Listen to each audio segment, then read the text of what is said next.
የጥይት እሩምታ ያልበገረው በውጊያ ስልታዊ ጥበቡ የጠላቶቹን ምሽግ ያናውጥ የነበረውና ሐዱሽ እየተባለ የሚጠራው ያ የጦር ሜዳ አንበሳ በወዳጆቹ ብቻ ሳይሆን በጠላቶቹ ሳይቀር የሚከበረው ከሺህ በላይ የሞት አፋፎች በታላላቅ ጀብዱ አምልጦ የወጣ ወታደራዊ መሪ ሜጀር ጀነራል ሀየሎም አርአያ ማን ነው? ከ1968 ዓ.ም ጀምሮ በነበረው የእርስ በርስ ጦርነት በርካታ አውደ ውጊያዎች ላይ የህዝባዊ ወያነ ሓርነት ትግራይ ሰራዊትን ከፊት ሆኖ እየመራ ተአምራዊ ድሎችን የተቀናጀ ተደናቂው የጦር ሰው የጣፈንታው ፍጻሜ ማንም ሊገምተውና ሊያስበው በማይችለው መንገድ ተቀጨ። ከደደቢት በረሃ እስከ አዲስ አበባ በጀግንነት የተዋጋው በመጠጥ ቤት ውስጥ በተነሳ ጊዜያዊ ግጭት እንዴት ህይወቱን አጣ? የሀየሎም አሟሟት በእርግጥ በድንገተኛ ጠብ የመጣና እንዲሁ በቀላሉ የተከሰተ አደጋ ነበር ወይስ ከጀርባው የተቀነባበረ ስሙና ማንነቱ በጥንቃቄ የተሸሸገ የፖለቲካ ሴራ ነበረበት? ከሁሉም በላይ ከነበሩትና አሁንም ካሉት የህወሓት መሪዎች ሁሉ የሚወደደውና የሚከበረው የህዝብ ፍቅር የነበረው የዚህ ጄኔራል ህይወት የተቀጨበትና እስከ ዛሬ ድረስ በጥርጣሬ የተሞላ የሞት ምሽት ሚስጥር አሁንም ድረስ ትልቅና ያልተመለሰ የጥያቄ ምልክት ሆኖ የኖረው የሀየሎምና የጀሚል ያሲን ግብግብ እንዴት ተጀመረ? ላዩ ነው ተብሎ የተያዘው ጀሚል ያሲንስ ማን ነው? መጨረሻውስ ምን ሆነ? በዛሬው ፕሮግራሜ በየካቲት 6 1988 ዓመተ ምህረት አምባራስ ሆቴል የተፈጠረውን ያንን የሞት ምሽትና የጀሚል ያሲንን መጨረሻ እንዲሁም ለትንቅንቁ ተጠያቂ ናቸው ብለው ሴራ ተንታኞች ያስቀመጡትን ንድፈ ሐሳብ የታሪክ ድርሳናትን ገልጠን እናያለን።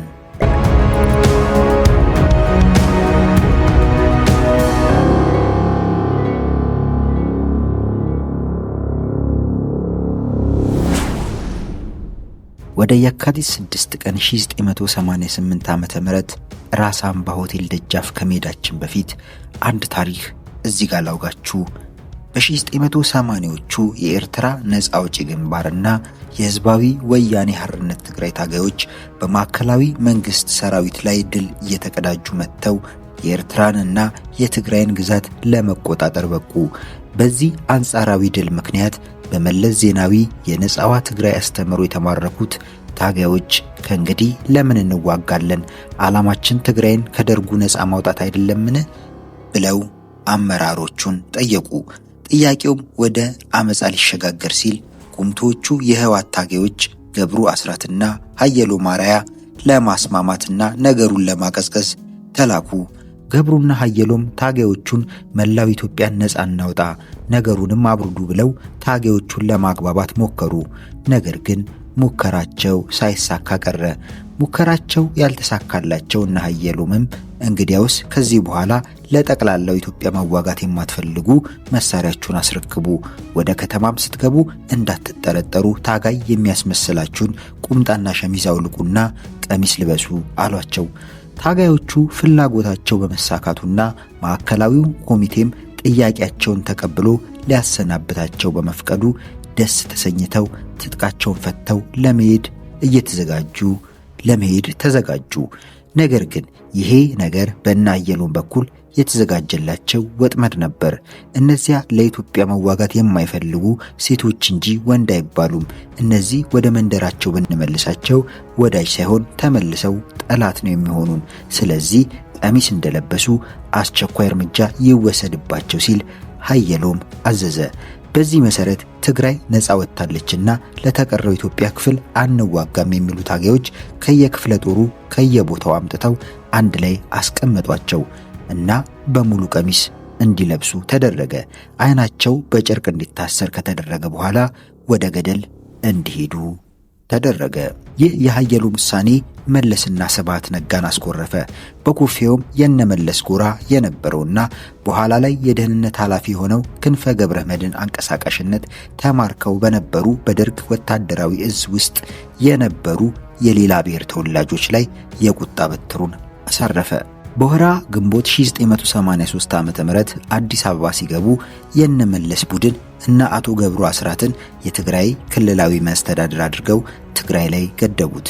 ሀየሎም አርአያን ደግሞ ወደ ደቡባዊ ኢትዮጵያ በመላክ ወታደራዊ ኦፕሬሽን እንዲመራ ተደረገ።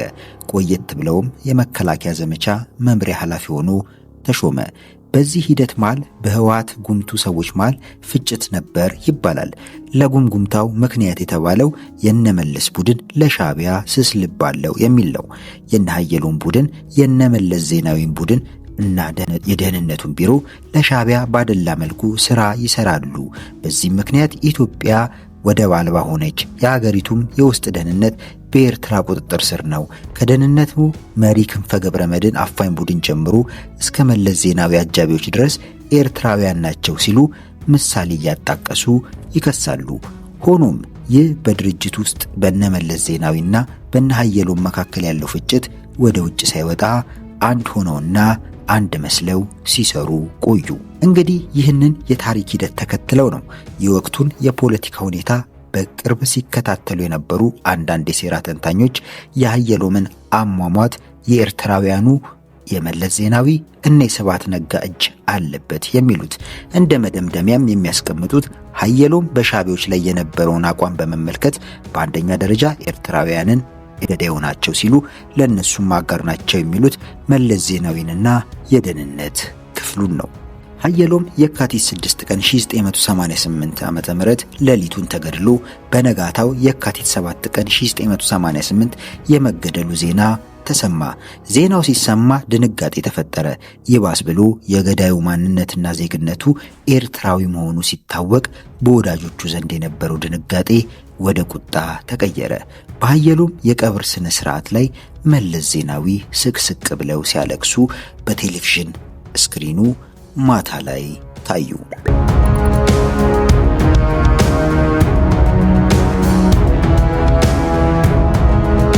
እንደ ዛሬው የሼክ መሐመድ አሊ አላሙዲና የሌሎች ባለሀብቶች ስም እየገነነ ከመምጣቱ በፊት ጀሚል ያሲን በ1980ዎቹ ካሉ ሀብታሞች ዋነኛው ሀብታም ነበረ።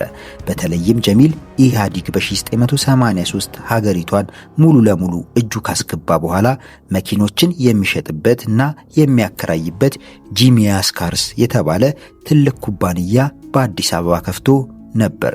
ታዲያ ይህ ጂሚያስ ካርስ የተባለው ድርጅቱ ልዩ ልዩ የኪነ ጥበብ ስራዎችን፣ ዝግጅቶችን፣ የመኪና ውድድሮችን ስፖንሰር ስለሚያደርግ ከኪነ ጥበብ ስራዎችና ከስፖርታዊ ውድድሮች ጋር ስሙ እየተነሳ ገነነ።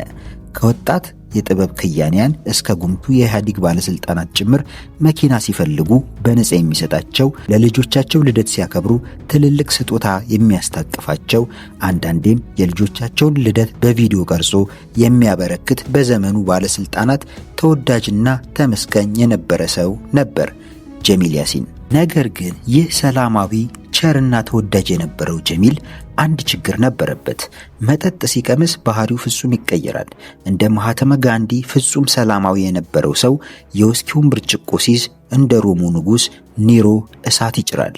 የሚወዱትና የሚያከብሩት እንዲሁም የሚፈሩት እሱን ጠጥቶ ማግኘት በጭራሽ አይፈልጉም። ጀሚል ማታ ሲጠጣ ፈንጠዝያ፣ ጭፈራ ያበዛል። ብዙ ሲጠጣ ብዙ ይረሳል። ብዙ ሲረሳ ብዙ ያጠፋል።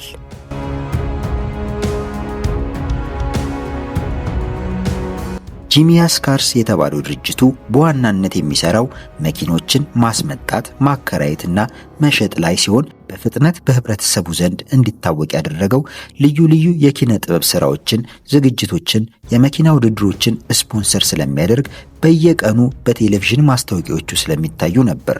በዚህ ሁኔታ አንዳንዴ የአላሙዲን ሰዎችና የጀሚል ሰዎች እኔ በልጥ በሚል ይፎካከሩ ነበር። አንደኛው ስፖንሰር ካደረገ አንደኛው በላዩ ላይ መጥቶ እኛ የተሻለ እንከፍላችኋለን፣ ኑ አብረን እንስራ በሚል ጥያቄ ያቀርብ ነበር። ታዲያ ይሄ አንዱን በአንዱ ላይ የማጫረት ተግባር የአላሙዲንንና የጀሚልን ሰዎች ማቀያየም ጀምሮ ነበር። ሆኖም ሰላም ለመፍጠር በሚመስል መልኩ የካቲት 6 ቀን 1988 ሰዎቹ አብረው ለማሳለፍ ይስማሙና የወቅቱ ዝነኛና ተወዳጅ ሆቴል ወደ ነበረው አምባራስ ሆቴል ይቃጠራሉ። ይህ በእንዲህ እንዳለ ያን ቀን ጀሚል ጓደኛው ጋር ይደውልና ና እንገናኝ ይለዋል። ጓደኛው ግን ተኝቻለሁ አልችልም ይለዋል። ጀሚል ከሰዎቹ ጋር ተቃጥረናል፣ መኪናውን የምትይዘው አንተ ነህ ብሎ እንዲመጣ ያሳስበዋል። ጓደኛውም ከመኝታው ተነስቶ ወደ አምባራስ ይሄዳል። ጓደኛው አምባራስ ሆቴል ሲደርሱ ሲገናኙ ጀሚል ሞቅ ብሎት ነበር። በዚህ መሃል ሁለቱ ሰዎች ከሁለት ወጣት ቆነጃጅት እንስቶች ጋር ወደ ሆቴሉ ገቡ። አንደኛው ሰው ፕሮፌሰር እንድሪያስ እሸቴ ነው። ሁለተኛው ሰው ግን ኮፍያውን ወደ ግንባሩ ዝቅ ስላረገ ማንነቱ አይለይም። ጀሚል በስካር ስሜት ውስጥ ቢሆንም ኮፍያውን ያረገውን ሰው ከሁሉም ቀድሞ የለየው ጀሚል ያሲን ነበረ። ሀየሎም ዛሬ ከሰዎች ጋር ስትሆን ትዘጋናለህ እንዴ? ሰላም በለን እንጂ አለው። ጀሚል ያሲን ሞቅታ ያዝ ባደረገው ድምጸት ሀየሎም በተረጋጋ አንደበት ሰላም አለና ዝም አለው። አላወከኝም እንዴ አለ ጀሚል።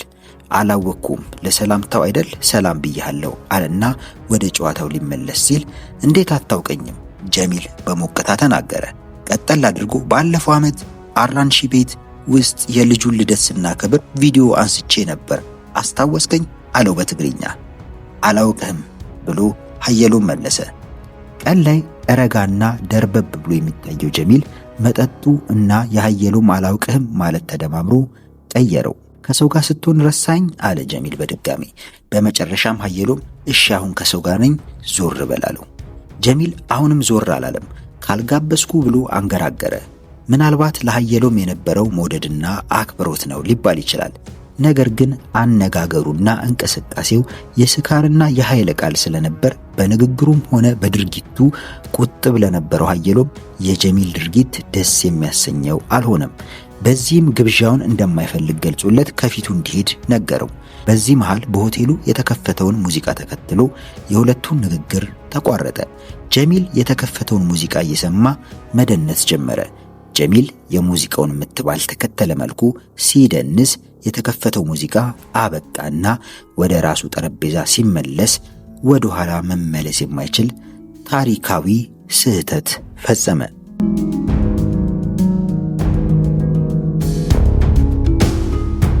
ጀሚል ያሲን ድንገት ከተቀመጠበት ወንበር ገድገድ ብሎ ሲነሳ የነ ሀየሎምን ጠረጴዛ በጭኑ ነካ አደረገውና በጠረጴዛው ላይ ያሉትን ብርጭቆች ከነመጠጣቸው የሀየሎም ጭን ላይ ገለበጣቸው።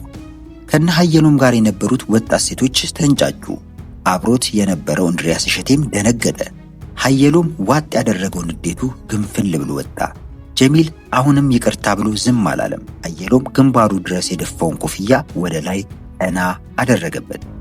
እቺ የጀሚል የድፍረት ተግባር የሀየሎምን የንዴት መጠን ጫፍ አደረሰው። እናም ከዚያ የጀሚል ተግባር በኋላ ነገሮች በፍጥነት ተቀጣጠሉ። ሀየሎም በግራ እጁ አይበሉባ የጀሚልን ጉንጭ በጥፊ ጯ አደረገው። ባለሀብቱ ጀሚል በተከበረበት ከተማ በተከበረበት ቡና ቤትና በሚያውቁትና በሚያውቃቸው ሰዎች ፊት በጥፊ ተመቶ ተዋረደ። ሌሎች ሰዎች በመሃል ገቡ። አስተናጋጆቹ የተመሰቃቀለውን የነ ሀየሎምን ጠረጴዛና የወዳደቁትን ብርጭቆች ማነሳሳት ሲጀምሩ፣ ገላጋዮቹ ደግሞ ጀሚልን እየገፋፉ ከቡና ቤቱ አስወጡት።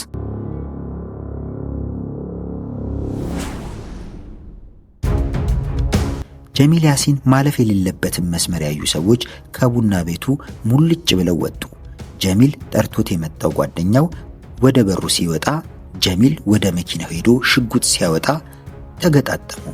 ጀሚል ተወረፍ አረተው አለው ጓደኛው። ጀሚል አልሰማውም። ሽጉጡን ይዞ ወደ ቡና ቤቱ ሊገባ ተንደረደረ። ጀሚል አረተው በሚለው የጓደኛው የልመና ቃልና የተሰማው የተኩስ ድምፅ መካከል ብዙ የሰከንድ ልዩነት አልነበረውም። ሀየሎም ከቡና ቤቱ እየወጣ እያለ ጀሚል ያሲን ተኮሰበት፣ ግንባሩን መታው። የካቲት 6 ቀን 1988 ዓ.ም ምሽት ላይ ሁሉም ነገር ጸጥ አለ።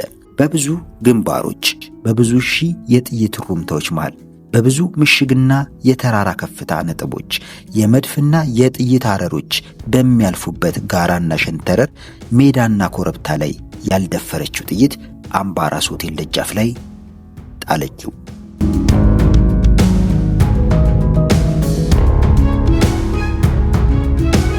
የካቲት 7 ቀን 1988 ዓ.ም የሀየሎም አርአያ ሞት ተሰማ። የከተማ ወሬ እሱ ብቻ ሆነ። ቀን ከቡና ጋር ማታ ከቢራ ጋር እያወራረደ ህዝቡ ያለማቋረጥ የሀየሎምን አሟሟት ያወራ ጀመረ። አዲስ አበባ ውስጥ የሚታተሙ ጋዜጦች በሙሉ ይህንኑ የወሬ ጮማ መዘገብ ጀመሩ። የሞቱ ዜና የጋዜጦችና በወቅቱ ተነባቢ የነበሩ መጽሔቶች ህትመት በእጥፍ ጨመረው። ምስሉን የያዙ ቲሸርቶችና ቁልፍ መያዣዎች መርካቶ አካባቢ ብቅ ማለት ጀመሩ። ይህን የተመለከተ አንድ ጋዜጠኛ ሀየሎም አርአያ ሁልጊዜ ደግነት፣ ሞተውም ለህዝቡ ብር አተረፉለት ሲል ገጠመ። የሀየሎም ሞት እንደተሰማ የሞቱ ዜና በመንግስት ሚዲያዎች ተጋኖ በስፋት መቅረብ ጀመረ። ነገር ግን ብዙም ሳይቆይ የሞቱ ዜናና ስለ ሀየሎም የሚነገረው ሪፖርታጅ እንዲቀዘቅዝ ተደረገ። የዜናው መቀዝቀዝ ዋና ዋናዎቹ ምክንያቶች ገዳይ የተባለው ሰው ቶሎ አለመያዝ ሲሆን፣ ይህን አስከትሎ የቴሌቪዥንና የሬዲዮ ጣቢያዎቹ ዘገባውን ማቋረጣቸው ነው።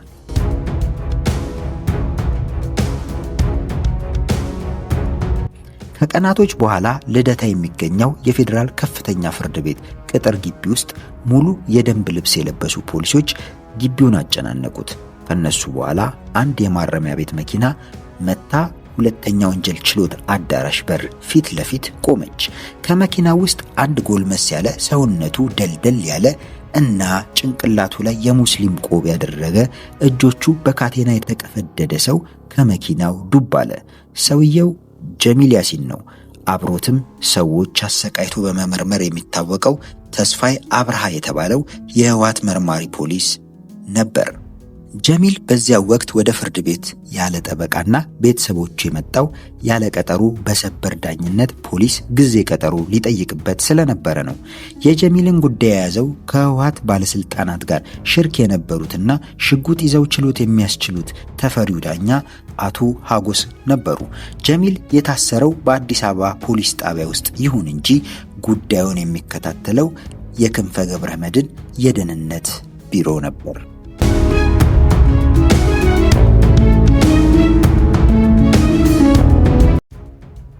የሀየሎም አሟሟት መመርመር በጀመረበት ወቅት አዲስ አበባ ውስጥ ፖስተር በየቦታው መለጠፍ ጀመረ። ፖስተሩ ላይ ሀየሎምን አስገደሉት የሚል ጽሑፍ በጉልህ ይነበባል። ከጽሑፉ ትንሽ ዝቅ ብሎ ማይክ የያዘ የወንድ ልጅ ፎቶ ይታያል። ከስሩ በቅርቡ በሁሉም ሙዚቃ ቤቶች ያገኙታል ይላል። ዘፈኑ በጉጉት ሲጠበቅ ቆይና በተባለው ቀን በየሙዚቃ ቤቱ ተለቀቀ። ዘፈኑ የተዘፈነው በትግርኛ ነው። በዛን ወቅት ኢህአዲግ የታተመ ዘፈን ካሴት ሲያፍን ታይቶ አይታወቅም ነበር። ይቺ ካሴት ግን በኢህአዲግ ዘመነ ስልጣን የታፈነች የመጀመሪያዋ ካሴት ሆነች። ታጣቂዎቹ በሁሉም ሙዚቃ ቤት ፈሰሱና ሙሉን ካሴት ለቅመው ወሰዱት። ዘፋኙም አድራሻውና ደብዛው ጠፋ። ዘፈኑንም ሲሰማ የተገኘ ሰው እየታደነ ታሰረ።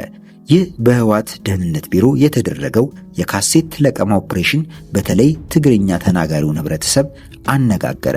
ለምን የሚልም ጥያቄ ውስጥ ለውስጥ ይሰማ ጀመር። የነጻ ፕሬስ ጋዜጦች ይህንን የካሴት ታፈና ሰፊ ሽፋን ሰጥተው ዘገቡት። የካሴቱና የዘፋኙ ደብዛ ቢጠፋም ሀየሎምን አስገደሉት የሚለው ወሬ ውስጡን እየነደደ መጣ።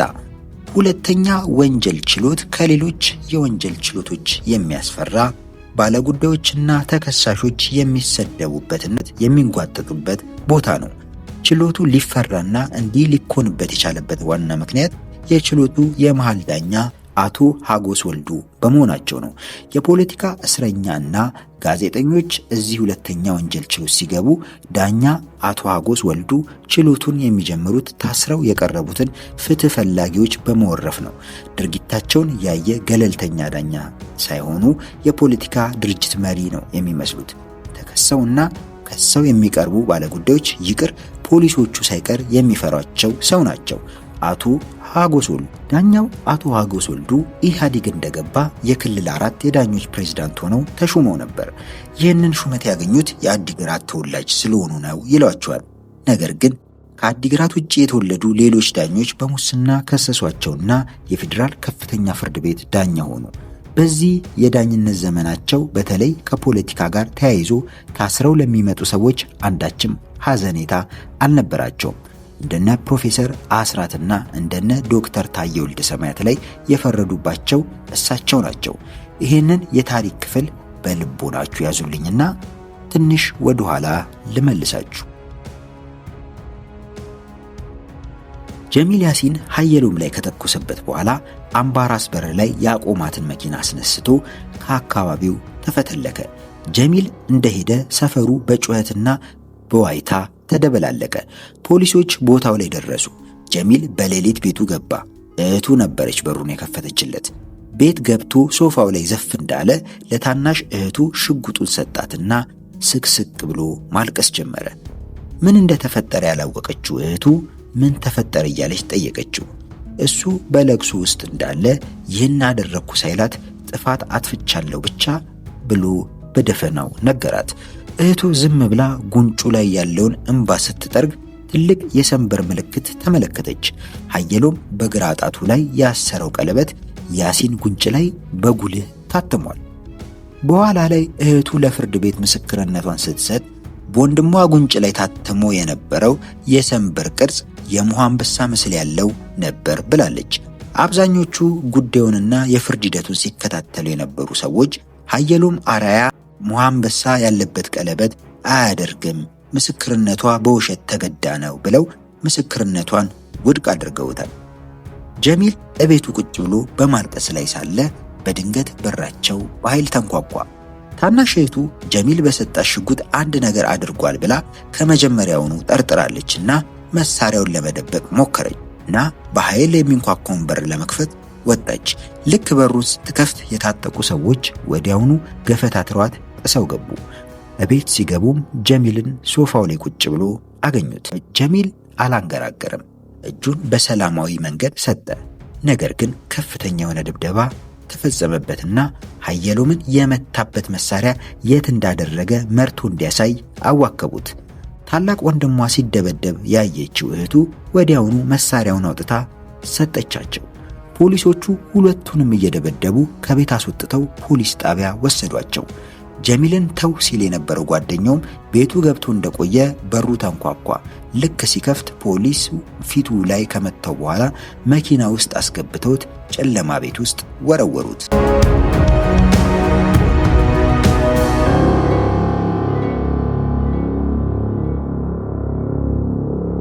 የፌዴራል ከፍተኛ ፍርድ ቤት ሁለተኛ ወንጀል ችሎት አዳራሽ በባለ ጉዳዮች ችሎቱን ተከታትለው በሚዘግቡ የመንግስትና የግል ፕሬስ ጋዜጠኞች ተሞልቷል።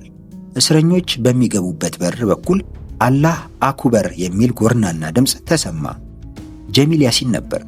ጀሚል የችሎት ስነ ስርዓት አስከባሪውን እየተከተለ በአጃቢው ወደ ውስጥ ሲገባ አላህ አኩበር ማለቱን እንደቀጠለ ነበር። በአቶ ሀጎስ ችሎት ውስጥ እንኳንስ በጩኸት እንዲህ ማለት በሹክሹክታ ማውራት ያስፈራል። የዚህ ችሎት ፖሊሶችም ከሌላ ችሎት ፖሊሶች በባሰ ሁኔታ ቁጥጥር ያበዛሉ። ወደ ውስጥ ሲገባ ከሚደረገው ፍተሻ ጀምሮ ቁጥጥሩ የበዛ ነው። ስነ ስርዓት አስከባሪዎቹም እርስ በርስ መነጋገርን፣ እግርን አጣምሮ የተቀመጠን ሰው ሲመለከቱ ፊታቸውን ከስክሰው ፍታ ይላሉ። ብዙ ሰዎች የዚህን ችሎት ባህሪ ስለሚያውቁ ተሳቀውና ተሸማቀው ነው ሁኔታውን የሚከታተሉት። እንግዲህ ጀሚል በሁለተኛ ወንጀል ችሎት ያለ ይህን የጸጥታ ድባብ ነው የሰበረው። በሀገራችን የህግ ስርዓት መሰረት ተጠርጣሪ ግለሰብ ችሎት መሃል ዳኛ ፊት ሲቆም የታሰረበት ሰንሰለት ይፈታል። በዚህ አግባብ ጀሚል የችሎቱ ዳኛ ፊት ሲቀርብ የታሰረበት ካቴና ተፈታ። ጀሚል የእጆቹ ሰንሰለት ሲፈቱለት በቀስታ አላህ አክበር አለ።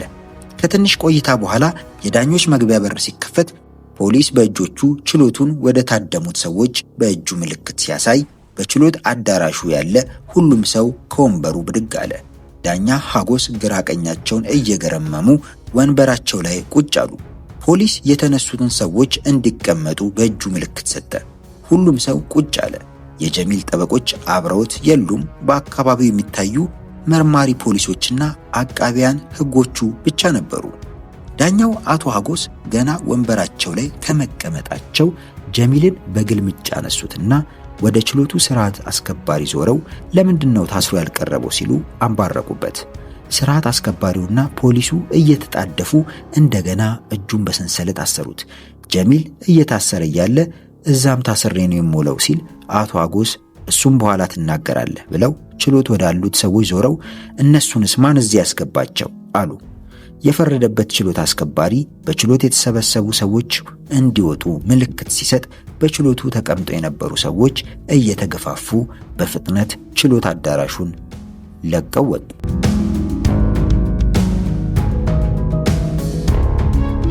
የጀሚል ያሲንን የምርመራ ጉዳይ የያዘውና ምርመራውን የሚያካሂደው ተስፋዬ አብርሃ ነው። ሪፖርቱንም በቀጥታ የሚያቀርበው ለደህንነት ሹሙ ክንፈ ገብረ መድኅን ነበረ። ከዚህ ጋር በተያያዘ የሚደረጉ የስልክ ልውውጦች በትግርኛ ብቻ ነው የሚደረጉት። ጀሚል ያሲን ኤርትራዊ ሆኖ ሳለ እንዴት መሳሪያ ሊይዝ ቻለ? መሳሪያውንስ ከያዘ ፍቃዱን ማን ነው የሰጠው የሚለው ጥያቄ ትኩረት ሳበ። በወቅቱ ጀሚል የታጠቀው መሳሪያ የፈቀደለት የወቅቱ የአዲስ አበባ ፖሊስ ኮሚሽነር የነበሩት አራሺ ገብረተህለ ናቸው ተባለ። በዚህ ምክንያት ከተገመገሙ በኋላ ከስልጣናቸው ተነስተው በቁም እስር እንዲቆዩ ተደረገ። ከአየሎም አርያ ግድያ ጋር በተያያዘ ተይዘው የታሰሩ ሰዎች ተበራክተው ጨለማ ቤት ውስጥ ታጎሩ። ሆኖም የአየሎም ጉዳይ በፍርድ ቤት ሲታይ አንድም ቀን ወንጀሉ የተፈጸመበት መሳሪያ ከየት መጣ ተብሎ ምንጩ አልተጠቀሰም። በዚህ ላይ በዜግነት ኤርትራዊ ለሆነ ሰው መሳሪያ መስጠት በወንጀል የሚያስቀጣ ቢሆንም ጉዳዩ የሚመለከተውና ሰጥቷል የተባለው አራንሺ ገብረተህለ የድርጅት እንጂ የህጋዊ እርምጃ ሳይወሰድበት ቀረ። የጀሚል ጉዳይ ታይቶ ውሳኔው በሚሰጥበት ሰሞን አየሎም ካለፈ 1 ዓመት እየተቆጠረ ነበር። በዛን ሰሞን ደግሞ በኢትዮጵያና በኤርትራ ድንበር ግጭት እየተፈጠረ ነበር። በተለይም በባድመ አካባቢ የጋሽ ሰቲትን ወንዝ ተሻግሮ በታዕታይና በላዕላይ አዲያቦ ሻዕቢያ ይተናኮስ ጀመር። ከሚሊሻ አንስቶ እስከ ሰራዊቱ የበታች ሹሞች ማለትም ሻምበልና ሻለቃዎች ይህንን ነገር ያውቃሉ። ነገር ግን አብዛኞቹ ሻምበልና ሻለቃዎች ግማሽ ኤርትራዊ ግማሽ ትግሬ ስለነበሩ ይህንን የትንኮሳ ሪፖርት ለበላይ አካላት ለማሳወቅ ፍላጎት አላሳዩ። ይህ በእንዲህ ሁኔታ እንዳለ የሙት ዓመቱ ሊከበር የአየሎም አርአያ ሐውልት ተሰርቶ ተጠናቀቀ።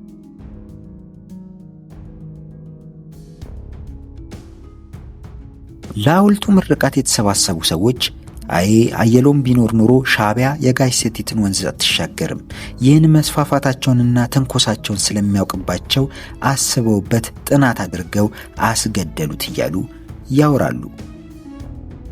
የአየሎም እልፈት ኤርትራ ድንበር ለሚገኙ ኢትዮጵያውያን የእግር እሳት ሆነባቸው። በጀሚል ያሲን የፍርድ ሂደት ወቅት አቃቢ ሕጉ በጀሚል ያሲን ላይ ትልቁን ፍርድ ያስፈርዱልኛል ያላቸውን ምስክሮች አብዝቶ አቀረበ። ነገር ግን ሁሉም የአቃቢ ሕግ ምስክሮች በአየሎምና በጀሚል መካከል ጸብ ሲነሳ ተከሳሹ በስካር መንፈስ ውስጥ እንደነበረና ጸቡን በድንገት የተፈጠረ ነው ሲሉ መሰከሩ። የአቃቢ ሕጉ 5ኛ ምስክር ግን ትንሽ ለየት ያለ ነገር ለችሎቱ ተናገረ። ተጠርጣሪው መሳሪያውን ሲያወጣ አይተዋል ሲል አቃቢ ሕጉ 5ኛ ምስክሩን ጠየቁ። አዎ አለ ምስክሩ። ሲተኩስ አይተሃል? አዎ። አንተ በዚያን ሰዓት የት ነበርክ? ውጪ ነበርኩ። እሱ በሚተኩስበት ጊዜ አንተ ምን አደረግክ? ተዋልኩት ብሎ ምስክሩ መለሰ። ይህንን የምስክር ቃል መሰረት በማድረግ በአቶ መስፍን ግርማ የሚመራው አቃቢ ሕግ ጀሚል ያሲን ወንጀሉን የፈጸመው ሆን ብሎ አስቦበትና አቅዶ ነው አለ። በመሆኑም በወንጀለኛ መቅጫ ሕጉ አንቀጽ 522 ንዑስ አንቀጽ 1 ህዝባር ሀ መሰረት ወንጀሉን የፈጸመው ሆን ብሎ አስቦበትና አቅዶ ጭካኔ በተሞላበት ሁኔታ በመሆኑ ተከሳሹ በሞት እንዲቀጣ ይወሰንልኝ ብሎ ችሎቱን ጠየቀ። የጀሚል ያሲን ጠበቃ አቶ አህመድ በበኩላቸው የወንጀል ድርጊቱ የተፈጸመው በጊዜያዊ ግጭት ነው፣ በቅድሚያ የተማታው አየሎም ነው፣ የጀሚል እርምጃ ራሱን የመከላከል እንደሆነ፣ ከዚህ በተጨማሪ ጀሚል ሲጠጣ ራሱን የሚጠላና ራሱን የሚረሳ መሆኑን ምስክር አቅርበው ለችሎት ሊያስረዱ ሞከሩ። ለዚህም የጀሚል አመል ምስክር ሆነው ከቀረቡት መካከል አንዷ ምስክር ሆና የቀረበችው የጀሚል ያሲን የቀድሞ ሚስት ነበረች። ጀሚል ሲጠጣ ስለሚያሳየው የመርሳት ጸባይ ለፍርድ ቤቱ ስትመሰክር አንዳንድ ጊዜ መኪናውን አንድ ቦታ አቁሞ ሲጠጣ ያመሽና መኪና መያዙን ረስቶ በኮንትራት ታክሲ ሲዞር ቆይቶ አምሽቶ ይመጣል። ያቆመበትን ቦታ ሲረሳ ጠዋት ላይ መኪናዋን ጓደኞቹ አንዳንዴም ሰራተኞቹ ከቆመችበት ቦታ ፈልገው ያመጡለታል። በዚህና በሌሎች ተግባራቶቹ ትዳሩን እስከ ማጣት ደርሷል ብላ የምስክርነት ቃሏን ሰጠች። በእርግጥ በመጠጥ ምክንያት አእምሮን እንደሚስትና የአእምሮ ችግር አለበት ከተባለ በኋላ ይህም የአእምሮ ህመም እንዳለበት በሕክምና እንዲረጋገጥ ተከላካይ ጠበቃው ጠይቀውለት ችሎቱ ጥያቄውን ውድቅ አድርጎባቸዋል። የጀሚል ተከላካይ ጠበቃ ተስፋ አልቆረጡም። ሌላ የህግ መከራከሪያ አቀረቡ። አስከትለው ሌላ ጥያቄ ለችሎቱ አነሱ። ጥያቄያቸውም በኢትዮጵያ ህግ መሰረት የሰው ልጅ በስካር መንፈስ ሆኖ የሚፈጽመው ጥፋተኛ ጤነኛ ሰው ከሚፈጽመው ጥፋት ጋር እኩል አይታይም እያሉ ባልሞት ባይ ተጋዳይነት የሀገሪቷን የወንጀል ህግ ድንጋጌዎች እየጠቀሱ ተሟገቱ። ሆኖም ይህ የጀሚል ያሲን ጠበቃ ሙግት በመሃል ዳኛው አቶ ሀጎስ ፊት ሚዛን አልመዘነም።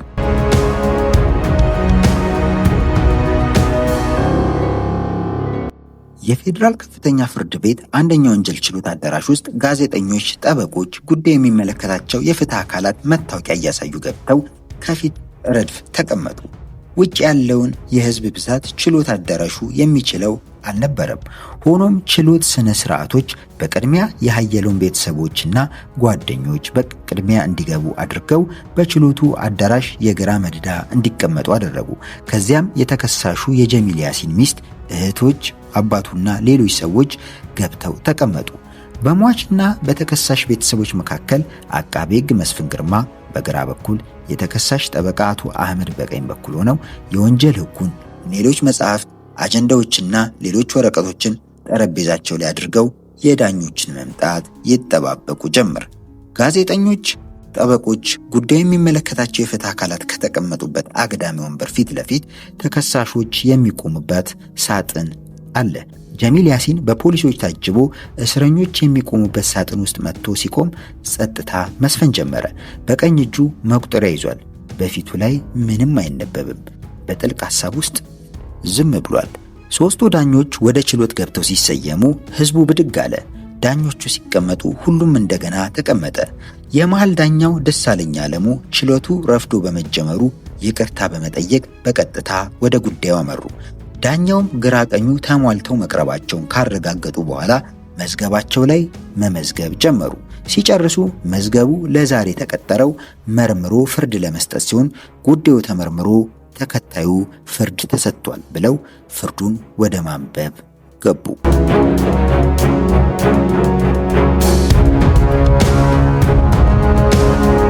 የመሃል ዳኛው ፍርዱን ሲያነቡ ጀሚል ያሲን በእጁ ላይ ባለው መቁጠሪያ እየቆጠረ በቀስታ ከንፈሩን እያንቀሳቀሰ ጸሎት ያደርስ ጀመር።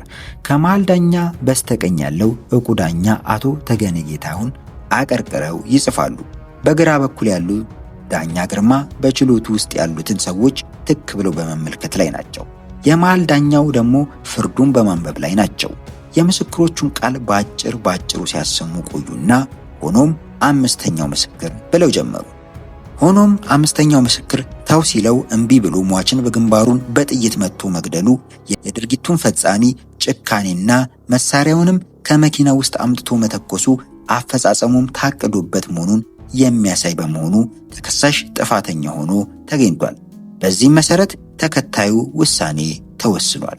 ውሳኔ ብለው የመሃል ዳኛው ጉሮሯቸውን ጠራረጉ።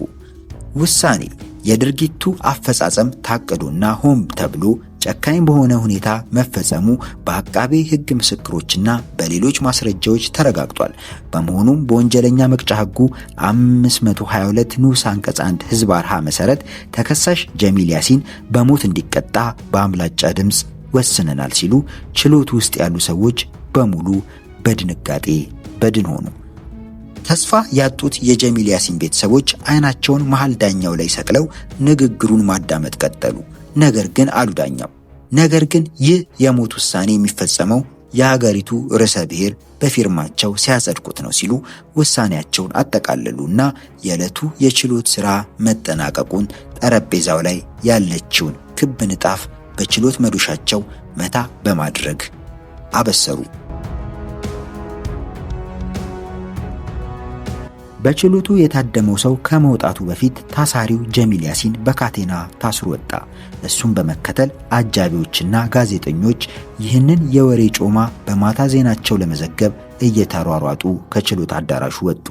ውጪ የነበሩትና ችሎት ያልገቡት የጀሚል ቤተሰቦች ምን እንደተባለ ለመስማት እየጠበቁ ባለበት ሰዓት የጀሚል ያሲን የቀድሞ ሚስት መንታ እያነባች ወደ እነሱ ስትሄድ እነሱ አብረዋት ማልቀስ ጀመሩና ግቢውን ለቀው ወጡ። የሞት ፍርድ ውሳኔው 2-1 በሆነ ድምፅ ልዩነት ሲጸድቅ ጉዳዩ በሕግ አግባብ በሞት የሚያስቀጣ ጥፋት አይደለም ያሉት ዳኛ ግርማ የተባሉት ነበሩ። ነገር ግን ከዚህ ውሳኔ በኋላ ምክንያቱ ባልታወቀ ሁኔታ ስራቸውን አቆሙ። የመሃል ዳኛው አቶ ደሳለኝ አለሙ በቀዳማዊ አፄ ኃይለ ሥላሴ ዘመነ መንግስት ከሰሜን የመጡ የፓርላማ ተወካይ የነበሩና አጫጭር የሕግ ኮርስ እየተሰጣቸው በደርግ ጊዜም በበታች ፍርድ ቤት ያገለገሉ ሰው ናቸው። ኢህአዲግ አዲስ አበባ ከገባ በኋላ የጠቅላይ ሚኒስትር መለስ ዜናዊ ሚስት ዘመድ ሆነው በመገኘታቸውና የብዙ ጊዜ የዳኝነት ልምዳቸው ተዳምሮ የከፍተኛ ፍርድ ቤትና የጠቅላይ ፍርድ ቤት ዳኛ እስከ መሆን ደርሰዋል። እንደውም በደህንነት ኃላፊ ክንፈ ገብረ መድኅን ላይ የግድያ ወንጀል ፈጽሟል የተባለው ሻለቃ ፀሐይ ላይ ሞት የፈረዱት እኚሁ ዳኛ ናቸው። ጀሚል የተወሰነበት ውሳኔ የሚፈጸመው የሀገሪቱ ርዕሰ ብሔር ሲፈርሙበት ነው ተብሏል። የወቅቱ ርዕሰ ብሔር ዝምተኛው ጨዋውና አስተዋዩ ዶክተር ነጋሶ ጊዳዳ ነበሩ። ሆኖም ጀሚል ላይ የተላለፈበት ውሳኔ ሳይፈጸም ዘገየ። በዚህ ምክንያት ሰዎች ለምን የሚል ጥያቄ አነሱ። ይህ ውሳኔ የዘገየው የአገሪቱ ርዕሰ ብሔር ማለትም ፕሬዝዳንት ሃይማኖታቸው ስለማይፈቅድ ነው ተባለ። በዚህ መሃል ግን የሞቱን ውሳኔ ሊያፋጥን የሚችል ውሳኔ ከወደ ሰሜን አቅጣጫ ይመጣ ጀመር።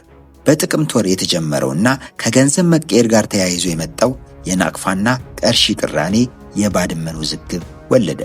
ከወራቶች ውዝግብ በኋላ በአይኤምኤፍ እና በዓለም ባንክ አደራዳሪነት በወቅቱ ለስብሰባ አስመራ የሄደው በኢኮኖሚክ ትብብር ኮሚሽን ኮሚሽነር በአቶ ግርማ ብሩ ይመራ የነበረው የኢትዮጵያ ልዑካን ቡድን በጠመንጃ ከሆቴላቸው እንዲወጡና አዲስ አበባ እንዲገቡ ተደረጉ። ይህንንም ነፃ ፕሬሱ ዘገበው። ከዛም በድንበር አካባቢ በናቅፋና በብር ልውውጥ ምክንያት የተነሱ ጸቦች ድንበር ላይ መኖራቸውን ጋዜጦች ዘገቡ። ጠቅላይ ሚኒስትር መለስ ዜናዊም ጋዜጦቹን ያዋረደ መስሎት በሁለቱ ሀገሮች መካከል ምንም አይነት የኢኮኖሚም ሆነ የድንበር ግጭት የለም ሲል መግለጫ ሰጡ። እንዲሁም የወቅቱ የትግራይ ክልላዊ መስተዳደር አቶ ገብሩ አስራትም እንኳን የተተኮሰ የባረቀ ጥይትም የለም አሉ። ይህ የመለስና የገብሩ አስራት ንግግርን ተከትሎ የድንበር ግጭቱን የዘገቡት የማዕበል ጋዜጣ አዘጋጅ ጋዜጠኛ አበራ ወጊ የሐሰት መረጃ አሰራጭታል ተብሎ ታሰረ። የአየሎም ሁለተኛ ሙት ዓመት ከመድረሱ በፊት ጥር 29 ቀን 1990 ዓ.ም ላይ ፍርድ የተፈረደበት ሆኖም ውሳኔው ሳይፈጸም ቆየ። በዚህም የህወሓት ሰዎች ጀሚልን በወርሃ የካቲት ለማስገደል ያቀዱት እቅድ ሳይሳካ ቀረ። ሆኖም ግንቦት 20 ሲከበር ጀሚልን በመሸኘት በዓሉን ማድመቅ ፈለጉ። እናም ግንቦት 20 1990 በማናቸውም መንገድ ጀሚል እንዲሞት ቁርጥ ውሳኔ ተደረገ።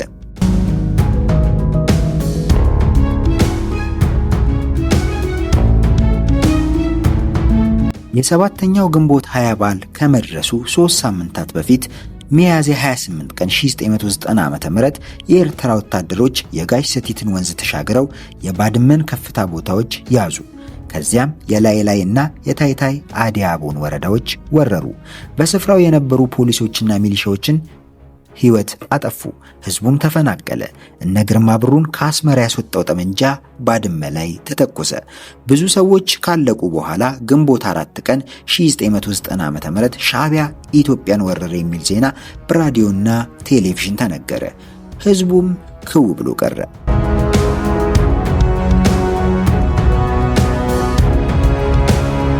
ይህ የወረራ ዜና መንግስት በሚቆጣጠራቸው ሚዲያዎች ከመነገሩ በፊት ድንበር አካባቢ ግጭት እንዳለ ሲዘግቡ የነበሩ ጋዜጦች በሙሉ ተፈላጊና ተነባቢ መሆን ጀመሩ።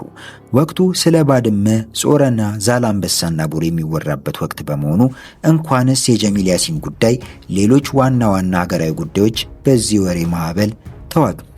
ጦርነቱ ሲጀመር የተጠናከረ ሜካናይዝድ ጦር ወደ ስፍራው መላክ ስላስፈለገ ተቀማጭነቱ አዲስ አበባ 4ኛ ክፍለ ጦር ያደረገው 21ኛው ሜካናይዝድ ብርጌድ ለተልእኮ እንዲዘጋጅ ተደረገ። ይህ ብርጌድ በአብዛኛው የአማርኛ ተናጋሪ የኢህዴን ተዋጊዎች የነበሩበት ሲሆን ክፍለ ጦሩ ቀድሞውኑም በሻዕቢያዎች ላይ ቂም ስለነበረበት በመጀመሪያ ረድፍ እንዲሰለፍ ሲደረግ ጦሩ ያለምንም ማቅማማት ሆ ብሎ ተነሳ። የኢህዴንና የሻዕቢያ ጥል የጀመረው ሻዕቢያዎቹ ገና አዲስ አበባ እንደገቡ ሁሉንም ነገር ለመውሰድ ቋመጡና ሲመለከቱ አዲስ አበባ በቅሎ ቤት ያለው የጦር መሳሪያ ግምጃ ቤት ትዝ አላቸው። እናም እዛ የነበረውን መሳሪያ ለመውሰድ ወደ በቅሎ ቤት አቀኑ። በወቅቱ የመሳሪያ ግምጃ ቤቱን እንዲጠብቅ ከኢህአዴግ የታዘዘው የ21ኛ ሜካናይዝድ ክፍለ ጦር የኢህዴን ጦር ነበር።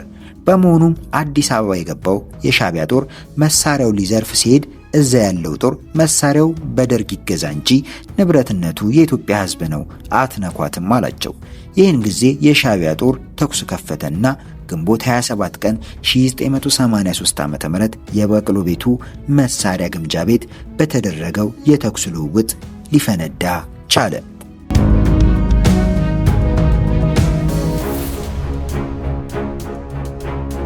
በዚህና በሌሎች ምክንያቶች ከሻዕቢያ ጋር እልህ የተጋባው ይህ ብርጌድ ከህወሓትም ጋር ቢሆን አንዳንድ ነጥቦች ይለያዩ ነበረ።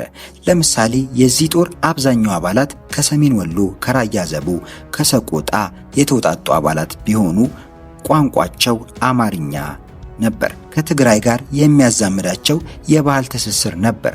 ነገር ግን ከሽግግር መንግስቱ በኋላ ህወሓት ክልል ብሎ ሙሉ ለሙሉ ወደ ትግራይ ሲሄድ ምቾት አልተሰማቸውም። ይህ ልዩነት ቢኖርም የኢትዮ ኤርትራ ጦርነት ሲነሳ ሆ ብሎ በቅድሚያ ሸኛቸው። እነሱም ከባድመ መልስ ወደ መለስ እያሉ መሳሪያቸውን ወደ ላይ እየተኮሱ አዲስ አበባን ለቀው ሲወጡ ህዝቡ በሆታና በድል ተመለሱ ከሚል ምርቃት ጋር አሰናበታቸው። ጦርነቱ እንደተጀመረ ቀደም ሲል ባድመን ይዞ የነበረው የሻዕቢያ ጦር መሳሪያዎቹን ደግኖ ታቹን በሚመጣው የኢትዮጵያ ጦር ላይ የጥይት በረዶ ያዘንብበት ጀመር። ሆኖም የ21ኛው ሜካናይዝድ ብርጌድ በቦታው መገኘት ለብዙ የሰራዊት አባሎች የሞራል ስንቅ ሆኖ ነበር።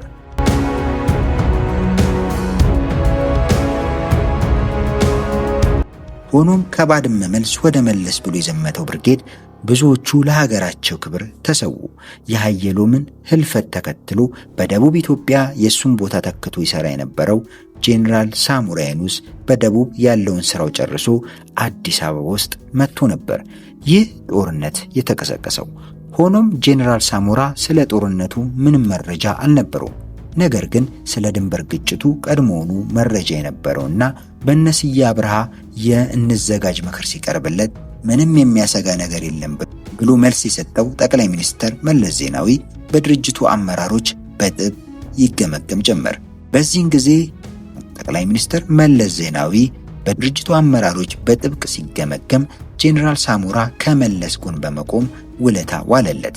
በተለይም በጦርነቱ ማግስት በህወሓት ውስጥ በተደረገው ዝግ ስብሰባ ወቅት የመለስ ዜናዊ የወደፊት ዕድል ጨለማ አጥልቶበት ሳለ ሳሞራ የኑስ አሁን ጠላት የሆነብንን ሻዕቢያን ከወጋም በኋላ እንነጋገራለን በማለቱ በግምገማ እሳት እየተለበለበ የነበረውን መለስ ዜናዊን ከውድቀት አተረፈው። ከስብሰባው ከወጡ በኋላ ሲያጅቡት የነበሩት ኤርትራዊ አጃቢዎቹን አሰናብቶ አዲስ ህወሓት ባዘጋጃቸው ታጣቂዎች ተተኩ። እንዲሁም በመለስ ዜናዊ ዕውቅና በሰራዊቱ ውስጥ ተሰግስገው የነበሩትን የኤርትራ ሻምበልና ሻለቃዎች ተመልምለው ሰራዊቱን ለቀው እንዲወጡና በታጠቅ የጦር ሰፈር እንዲታሰሩ ተደረገ። መለስም በአደባባይ ይደግፋቸው የነበሩትን የኤርትራ ባለስልጣናትን መወረፍ ጀመረ። እኔ ይሳሳታሉ እንጂ ያብዳሉ ብዬ አላሰብኩም ነበር አለ። ጠቅላይ ሚኒስትር መለስ ከስብሰባው መልስ ከጀሚል ያሲን ጉዳይ ውጪ ለአብዛኛው ጥያቄ መልስ መስጠት ጀመረ። በደህንነት ሹሙ ክንፈ ገብረ መድህን አማካይነት ለሻዕቢያ ገንዘብ አዋጥተዋል የተባሉ ሰዎች ተያዙ። ከነሱ ቀጥሎ ኤርትራ ስትገነጠል ድምጽ ሰጥተዋል የተባሉት በሙሉ ተያዙ። ለሻዕቢያ ስስ ልብ አለው የሚባለው ጠቅላይ ሚኒስትር መለስ ከተገመገመ በኋላ የአይናቸው ቀለም ካላማረን እናባረራቸዋለን ማለት ጀመረ። ነገር ግን በአዲ ቋላ ኤርትራ ውስጥ ተወልደው ያደጉት የመለስ ዜናዊ እናት ወይዘሮ አለማሽ ገብረልዑል ምኒልክ ቤተ መንግስት ሲቀመጡ ሌሎቹ ኤርትራውያን የአይናቸው ቀለም አላማረንም ተብለው በሙሉ ከሀገሪቷ ተባረሩ። ከነዚህ ተባራሪዎች መካከል አድዋ ውስጥ የነመለስ ዜናዊ ጎረቤት የነበሩት ሴትዮ እኔ ለኤርትራ ድምፅ የሰጠሁት ከመለስ እናት ከዓለማሽ ጋር አብረን ሄደን ነው፣ እሷ ኢትዮጵያ ውስጥ እየኖረች እኔ መባረር የለብኝም ብለው እያለቀሱ ቢለምኑም የዓይናቸው ቀለም አላማረምና የአድዋን ከተማ ተሰናበቱ።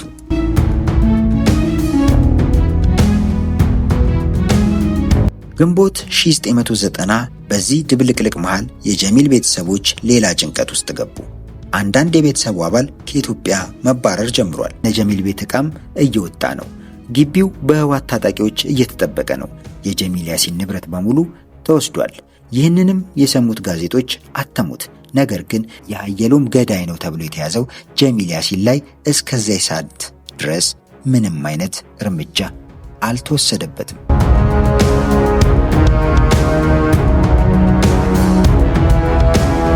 ጠቅላይ ሚኒስትር መለስ በኤርትራ ጉዳይ መለሳለስ ታሳያለ ተብሎ በገዛ ጓደኞቹ ከተገመገመ በኋላ አንዳንድ ሹመቶችን ለመስጠት ወስኖ አዲስ ሹመት ሲሰጥ ለሳሞራ የኑስ የብርጋዴር ጄኔራልነት ማዕረግ ሰጠ። በእርግጥ ሳሞራ በትግራዩ ዝግ ስብሰባ ወቅት መጀመሪያ ሻዕቢያ ላይ እንዝመት ብሎ ነገሩን ባያረግብ ኑሮ የመለስ ዜናዊ የጠቅላይ ሚኒስትርነት ጉዞ እዛው ስብሰባ ላይ ያበቃ ነበር። ለዚያም ውለታ ይመስላል ከዚህ ጊዜ ጀምሮ በመለስ ዜናዊ አመራር ስር የጦር ኃይሉ የበላይ ሆነው የቆዩት። እነ ሀየሎም ሞተው እነ ጻድቃን ገብረትንሳይ ተረስተው ሳሞራ የኑስ እየገነነ በመጣበት ወቅት አንድ ቀስቃሽ የትግርኛ ሙዚቃ ታትሞ በትግራይ ከተሞች ውስጥ ተሰራጨ። በተለይ ካሴቱ ከህዝቡ አልፎ በሰራዊቱና በሰራዊቱ አመራሮች ዘንድ ሲሰማ በተለይ ብርጋዴር ጄኔራል ሳሞራን በነገር የሚሸነቅጥ ሆኖ ተገኘ። በዚህ አይነት የነገር እሳት ተቀጣጠለ። ጀሚል ያሲን የሚቆይባት እያንዳንዷ ቀን የህወሓትን ባለስልጣናት ሰላም የምትነሳ ሆነች። በብዙ ሺህ የሚቆጠሩ ዜጎች ባድመ ላይ እየተዋደቁ ባለበት በዚያ ሰዓት የጦሩን ህሊና ሰቅዞ የያዘው የሀየሎም ገዳይ ጉዳይ ሆነ።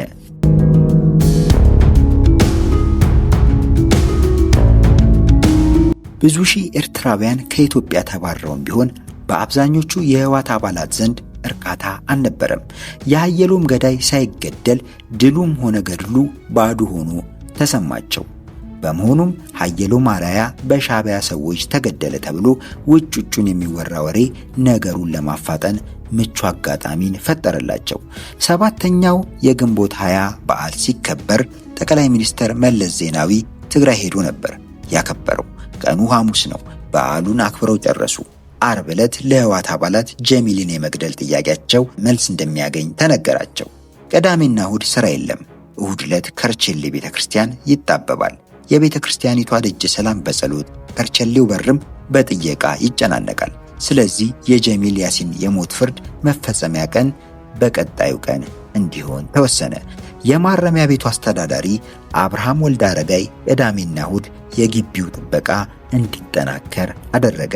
የማረሚያ ቤቱ አስተዳዳሪ አብርሃም ወልደ አረጋይ ሰኞ ግንቦት 24 ቀን 1990 ዓ.ም በጠዋት መጥቶ የማረሚያ ቤቱ የኢንዱስትሪ ግምጃ ቤት ቁልፉን ተረከበ። ከዚያም ጥቂት የህወሓት አመራሮችን አስከትሎ ወደ እንጨት መጋዘኑ አመራና በእንጨት መጋዘኑ ውስጥ የስቅላት ውሳኔ የሚፈጸምባቸውን ጊንዲላዎች መኖራቸውን አረጋገጠ እና ውሳኔውም የሚፈጸምበት ጊንዲላ ተመርጦ ባላዎች ተሰራበት።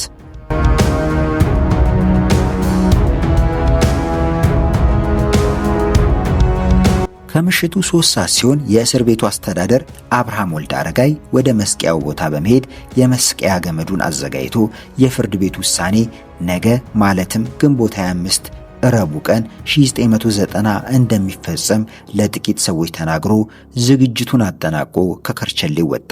ይህ ሁሉ ሲሆን በወህኒ ቤቱ ያለ ወትሮ ጥበቃ መጠናከሩን የተለየ ትዕዛዝ በመተላለፉ የተደናገሩ ፖሊሶች ምን ተፈጥሮ ነው እስረኛ መለጠ እንዲህ ብለው የራሳቸውን መላምት ማስቀመጥ ጀመሩ። ምን እንደሚያደርጉ የሚያውቁት ጥቂት የእስር ቤቱ ሰዎችና የህወሓት ታጣቂዎቹ ብቻ ናቸው።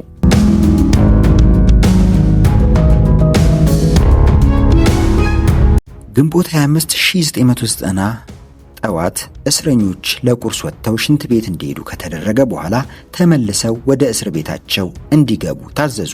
ማንም ሰው እስር ቤት ውስጥ ምንም አይነት እንቅስቃሴ እንዳያደርግ ታገደ። እስረኛው በሙሉ ከቁርስ መልስ ከተመለሰ በኋላ ግቢው ጭር አለ። ከዚያም በኢትዮጵያ ሰዓት አቆጣጠር ከረፋዱ 4 ሰዓት ላይ ጀሚል ያሲን ከታሰረበት ክፍል ውስጥ ተወሰደ። እጆቹ ታስረዋል። አይኑም በጥቁር ጨርቅ ታስሯል። በጥቂት ወታደሮች ታጅቦ ወደ እንጨት መጋዘኑ ተወሰደ። ከዚያም የከርቸሌው አስተዳዳሪና የህወሓት ታጋዮች በተገኙበት የሞት ፍርድ ቅጣቱ ተፈጸመበት። ቀጥሎም ታጋዮቹ ወደ ላይ ተኮሱ። ተኩሱ የደስታ መሆኑ ነበር። የሜጀር ጀነራል ሀየሎም አርአያ ገዳይ እንዲህ ባለ ሁኔታ ምድርን እንዲሰናበታት ተደረገ። የጀሚል ያሲን ቅጣት በዚህ ሁኔታ እንዲፈጸም ከተደረገ ከ1 ሰዓት በኋላ የሀየሎም አርአያ ሚስት ወይዘሮ አልጋነሽ መለሰ እና 2 ልጆቻቸው በነጭ ዲኤክስ መኪና ከርቸሌ መጥተው የጀሚልን አስክሬን ተመለከቱ። ከዚያም ብዙም ሳይቆዩ ወጥተው ሄዱ። ከሰዓት በኋላ ታግዶ የነበረው የበር ዘብ ተነስቶ መግባትና መውጣት ሲፈቀድ የእስረኛ ቤተሰብም ስንቅ እንዲያገባ ተደረገ። በመሃሉ በግምት የ14 ወይም የ15 ዓመት የምትሆን ሴት ልጅ የጀሚል ያሲንን ስንቅ ይዛ ቀረበች። ተራዋ ደርሶ የያዘችውን ስንቅ ስታስፈትሽ ፈታሹ የጀሚል እህት ነሽ አላት። እሷም አዎ አለችው። የህወሓት ታጋይ የነበረው ፈታሹ በኩራት እየተጀነነ ነይ አላትና ወደ ግቢው አስገባት። ሜዳ ላይ ተጥሎ የነበረውን የወንድሟ በድን አካል ጋር አቁሞ ፊቱ ላይ የተጣለውን ጨርቅ ገፈፈና ጀሚል ማለት ይህ ነው ብሎ አስክሬኑን አሳያት። ለገዋ ልጅ የወንድሟን በድን አይታ ደርቃ ቀረች። ማልቀስ ልትጀምር ስትል እያመናጨቁ አስቆሟትና አንዱ ታጋይ አሁን መሄድ ትችያለሽ ብሎ ልትጠይቅበት የመጣችውን ስንቅ አስይዞ ከግቢው አስወጣት። ግቢውን ለቃ ልትወጣ ስትል ዛሬውኑ ሳጥን ይዛችሁ መታችሁ አስክሬኑን እሰዱ አላት ቆጣ ባለ ድምፅ።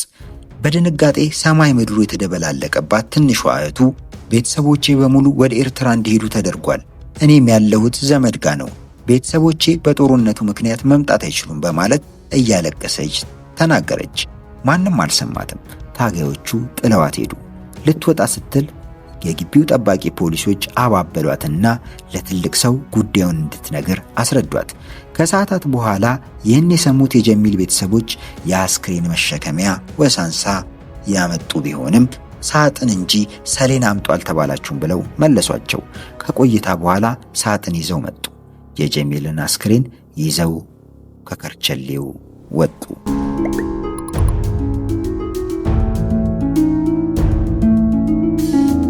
በወቅቱ የነበረውን የኢህአዴግ አገዛዝና የቀድሞውን ጠቅላይ ሚኒስትር መለስ ዜናዊን የሚቃወሙ አካላት ሀየሎምን ሆን ተብሎ በተቀነባበረ ሴራ እንዲወገድ መደረጉንና ጥይት ተኩሶ ሕይወቱን በማጥፋት በነፍሰ ገዳይነት የተወነጀለው ኤርትራዊው ጀሚል ያሲን ደግሞ የሴራው ምዕራፍ እንዲቋጭ ግዳጅ የተሰጠው ተራ መልእክተኛ ነው ይላሉ።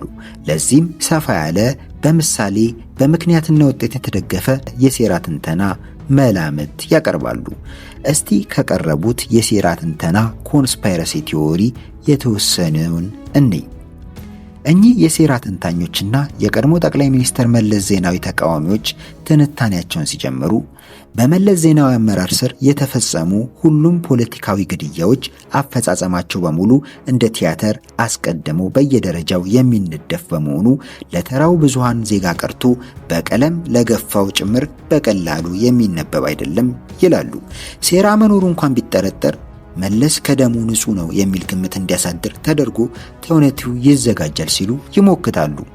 ለዚህም እንደ ማጣቀሻ ምሳሌ የሚያነሱት ሚስቱ ተኩሳ ገደለችው የተባለውን ኮሎኔል በርሄ ሸቢያን ታሪክ ነው። ኮሎኔል በርሄ ቆፍጣና የውጊያ መሪ መሆኑ የተመሰከረለት በኤርትራ የወረራ ውጊያ ወቅት በዛላምበሳ ጾረና ግንባር አኩሪ መቋቋም ያደረገ ኮማንደር ነበር። ሆኖም ተደጋግሞ እንደተሰማው ኮሎኔል በርሄ ከመለስ ጋር አይንና ናጫ ናቸው፣ እምብዛም አይግባቡም። በተለይም ኮሎኔል በርሄ መለስ ዜናዊ ከስልጣን ካልተወገደ ኤርትራን ማሸነፍ ያዳግተናል እያለ ሰራዊት ውስጥ ያሉትን ሰዎች ማንቀሳቀስና ማስጠንቀቅ ሲጀምር አለመግባባቱ ወደ ጥላቻ አደገ። ይህ በእንዲህ እንዳለ በኤርትራና በኢትዮጵያ መካከል የሚደረገው ውጊያ አስጊና የተፋፋመ ደረጃ ላይ ደርሶ ነበር። ይህ መሆኑ እንዳለ ቢታወቅም ኮሎኔል በርሄ በአስቸኳይ አዲስ አበባ ለወታደራዊ ምክክር እንዲመጣ ከነመለስ ትዕዛዝ ይደርሰዋል። ታዲያ አዲስ አበባ በደረሰ ምሽት ኮሎኔል በርሄ በመኖሪያ ቤቱ ሞቶ መገኘቱን የሚዘግብ ዜና በኢትዮጵያ ቴሌቪዥን ይሰራጫል። ዜናው አክሎ እንዳቀረበው ኮሎኔል በርሄ ሚስቱ በተኮሰችበት ጥይት የሞተ ሲሆን ሚስቱም ወዲያውኑ ራሷን መግደሏ ታውቋል ይላል። ነገሩ በዚህ ቢያበቃ ጥሩ ነበር፣ ግን በዚህ አላበቃም። የቴሌቪዥን ዘጋቢ ከስፍራው ተገኝቶ ሽጉጥ የጨበጠች ሴት በደም ባህር ውስጥ ተዘርግታ እንዲታይ አደረገ። በማግስቱ ባልና ሚስቱ በአንድ ቀን ለቅሶ አፈር እንዲለብሱ ሆነ። ከዚህ ዘግናኝ ግድያ ጀርባ ያለው ሀቅ እንደሚያረጋግጠው ኮሎኔል በርሄ የተገደለው በውድቅት ምሽት እንኳን ደህና መጣ ሊሉት ቤቱ በመጡ የደህንነት እንግዶች ሲሆን የሁለት ልጆቹ እናት የሆነችው ሚስቱም በድንጋጤ ግራ ተጋብታ ለማምለጥ ስትሞክር ተገድላለች። ከዚያም ሬሳዋን ሽጉጥ አስታቅፈው ባሏን ገድላ ራሷን አጠፋች የሚል ዜና አሰራጩ ይላሉ የሴራ ተንታኞቹ።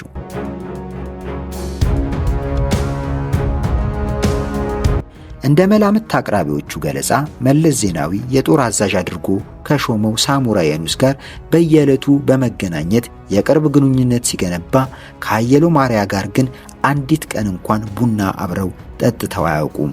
በተራው አባል ዘንድ ከፍተኛ ተወዳጅ የሆነው ሀየሎም በሕይወት መቆየቱ ለመለስ ስልጣን እጅግ አስጊ መሆኑ በመለስ ታምኖበታል። መፍትሄውም እንዲወገድ ማድረግ ብቻ ነበር። የሆነውም ይኸው ነበር ይላሉ። በ1987 ጥቅምት ወር ላይ ሳሞራ የኑስ ከፍተኛ የጦር አዛዦችን በአራተኛው ክፍለ ጦር ግቢ ውስጥ ስብሰባ ጠራ።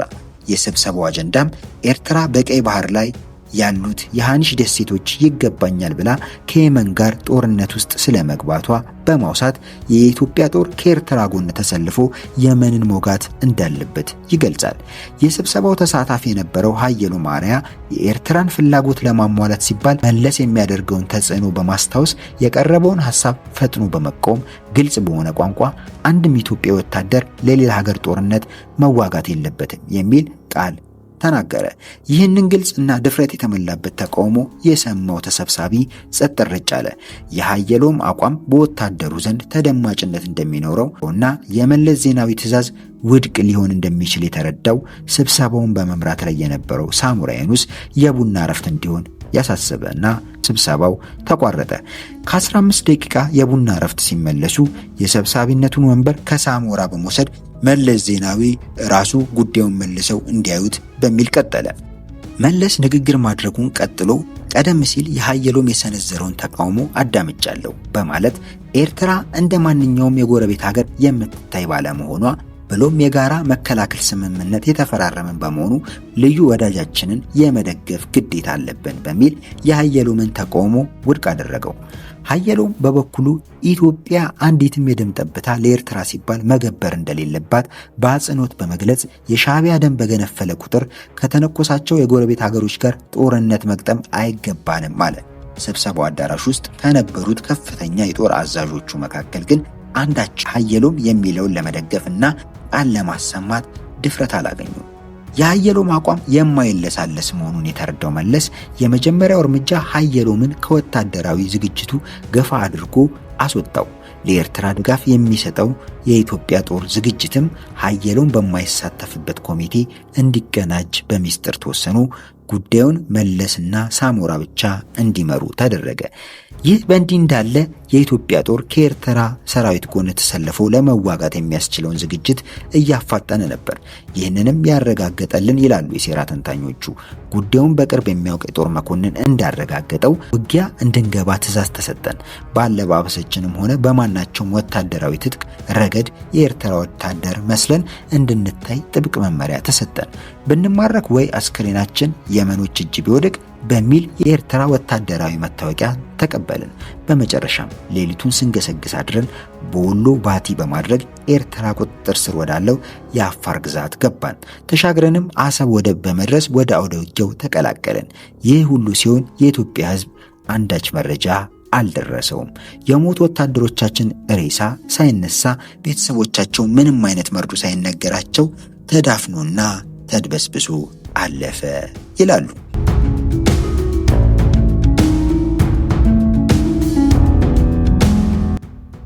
በአራተኛ ክፍለ ጦር ስብሰባ ላይ ሀየሎም የሰነዘረው ብርቱ ተቃውሞ ወሬ ግን ሾልኮ ለሰራዊቱ ደረሰ።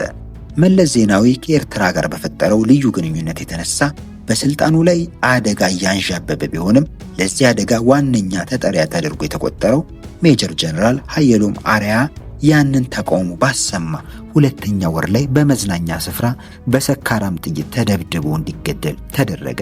ከግድያው ጀርባ የቆሙት ሁለቱ የአንድ ሳንቲም ገጽታዎች መለስና ኢሳያስ ያቀዱትን ከግብ አደረሱ ይሉናል የሴራ ተንታኞቹ።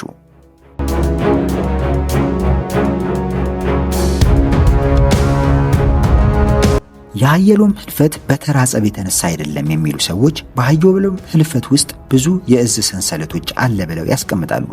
ካስቀመጧቸው ሰዎችና ለሀየሎም ሞት ኃላፊነት ሊወስዱ ይገባል ብለው የሚዘረዝሯቸው መለስ ዜናዊ፣ የቀድሞ ደህንነት ሹሞች ክንፈ ገብረመድህንና ጌታቸው አሰፋ፣ የጌታቸው አሰፋ አማች ብርሃነ ጀማል ያሲን ሀየሎምን ተኩሶ ከገደለ በኋላ ተይዞ ብቻውን ተቆልፎበት በነበረበት ጊዜ የምርመራ ቃሉን የተቀበለና በየጊዜው ጀሚልን እያነጋገረ የነበረ የህወሓት ደህንነት አባል የነበረው አሰፋ ጉሬዛና የህወሓት ደህንነት አባል የሆነው እና ናይሮቢ በኢትዮጵያ ኤምባሲ ተመድቦ በርካታ የውስጥ ምንጠራ ግድያዎችን በማስፈጸም እንደተሳተፈ የሚነገርለት አደገኛው ሰው ልዑል የኋላ ናቸው ይላሉ።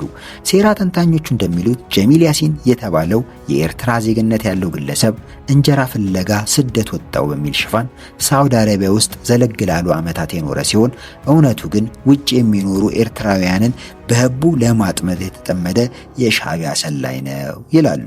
ህወሓት ስልጣን በተቆጣጠረ ማግስት የጀሚል መቀመጫ አዲስ አበባ እንድትሆን ተወስኖ በፍጥነት እንዲዘዋወር ተደርጓል። መለስ ዜናዊ የኤርትራ ጉዳይ የቀኝ ግዛት ጥያቄ ነው ብሎ በአደባባይ የሚሟገት ብቻ ሳይሆን ይህንኑ አቋም የሚያረጋግጥ መድብል የጻፈ ወዳጅ እንደሆነ ሻዕቢያና አባላቱ ጠንቅቀው ያውቃሉ።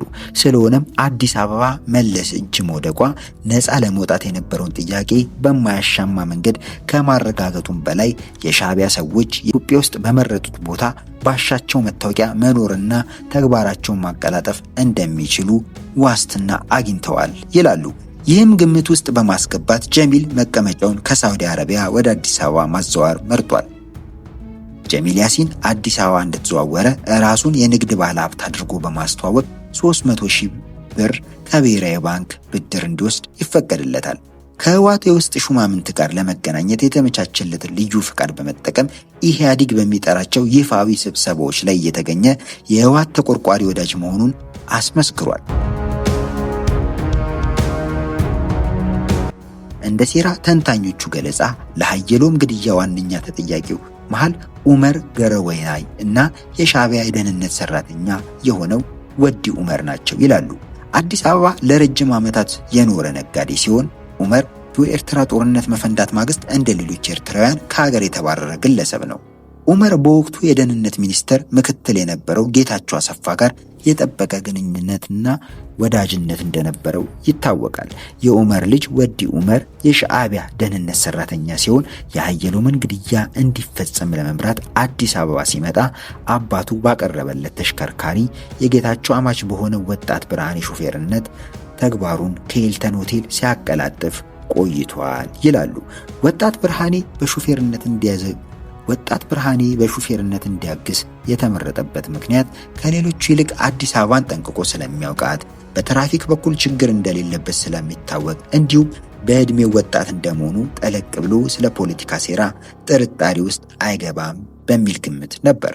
ወዲ ኡመር አዲስ አበባ ገብቶ ማረፊያው በሂልተን ሆቴል ባደረገ ማግስት ስለ ተልእኮ መሳካት እንዲያማክራቸው የተሰጠውን ዝርዝር በመከተል ተግባሩን ጀምሯል።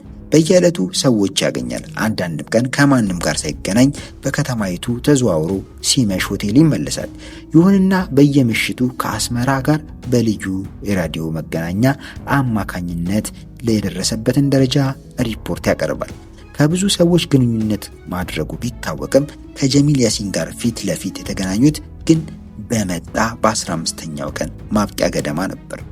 የተገናኙትም 2 ጊዜ ብቻ እንደነበር አረጋግጠናል ይላሉ። ወዲ ዑመር በጥር ወር መጀመሪያ ሳምንት ላይ ተመልሶ ወደ አስመራ በጠዋት ከመብረሩ በፊት በሹፌርነት አገልግሎት ለሰጠው የጌታቸው አሰፋ አማች ብርሃኔ የመጣውበት ጉዳይ እንዲሳካ ላደረክልኝ ድጋፍ ከልብ አመሰግናለሁ በማለት እርካታውን ገልጿል። እናም ወዲ ዑመር አዲስ አበባን ለቆ በወጣ ዕለት አመሻሽ ላይ ሀየሎም አርአያ በመኖሪያ ቤቱ ዘና ብሎ የሰራ አካሉን እያዝናና ነበር።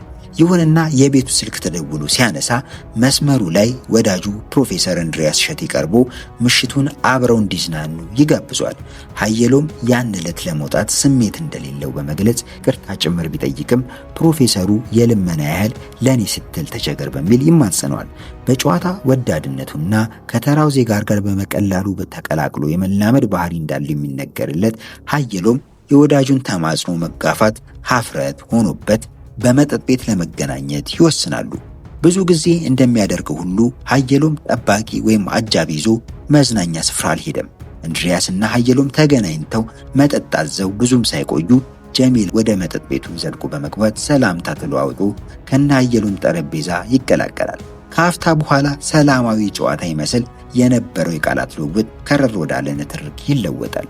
ሀየሎም ባጋጠመው በዚህ አጉል ንትርክ አፍሮ ይሁን ወይም የሚጠረጥረው ጉዳይ ይኑር ባይታወቅም ዝምቷን መርጧል። በስንት የጦር ፍልሚያ ላይ በወኔ የተዋደቀ ጀግና ከፊቱ ተቀምጦ ከሚያንጓጥጠው ግለሰብ ጋር አፍ ለመካፈት አለመሻቱን መረጠ። የሀየሎምን ትዕግስት ያጤነው ጀሚል መላልሶ ሲናገር እንደተሰማው ምን ትኮፈሳለህ የኛ ተጋዳላይ ድንቄም ዝነኛ ኮማንደር፣ አንተም ብሎ ጀግና ተናገር እንጂ መኩራት ይሆን እንዴ እያለ ዘለፋውን ቀጠለ ይላሉ እኚህ የሴራ ተንታኞች። የመጣበትን ተልእኮ ጠንቅቆ የሚያውቀው ጀሚል የሀየሎምን ንዴት ለመጫር ሲል ለገላጋይ የማይመች ሆኖ ገፍቶ መጣ። ሀየሎም ቢቸግረው መጨረሻ ላይ ጥፋልኝ ከፊት ያንተ ሰው ሲል ጀሚልን ገፈጠረው። በዚህ ወቅት ጀሚል ያሲን ከቡና ቤት ተጣድፎ ወደ መኪናው በመሄድ ሽጉጥ ይዞ ይመለሳል። ወደ መጠጥ ቤቱ ከተመለሰ በኋላ አንዳች ቃል ሳይተነፍስ ሀየሎም ላይ ደግኖ በመተኮስ ወለሉ ላይ ይጥለዋል።